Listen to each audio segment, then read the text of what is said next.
If you had the power to immediately fix whatever's wrong with our current medical system, where would you start? Conflicts of interest. About 40 or 50 years ago, pharmaceutical CEOs actually went to jail if they knowingly sold a bad product and concealed information about the problems with that product. Since then, all they have done is paid fines. And so selling a product and concealing information about it is okay because paying the fine is considered the cost of doing business.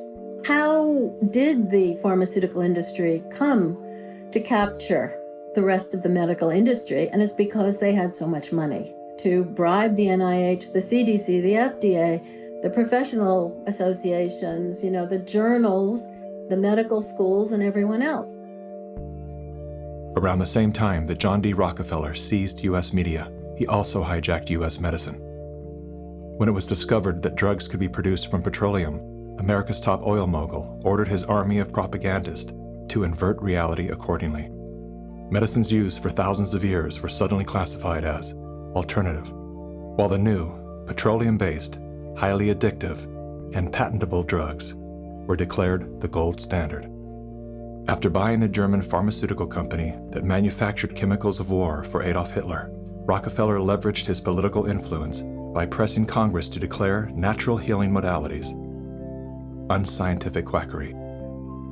Rockefeller then took control of the American Medical Association and began offering massive grants to top medical schools under the mandate that only his approved curriculum be taught.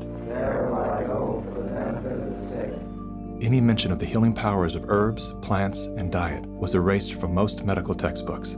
Doctors and professors who objected to Rockefeller's plan were crucified by the media, removed from the AMA, and stripped of their license to teach and practice medicine. Those who dared to speak out were arrested and jailed.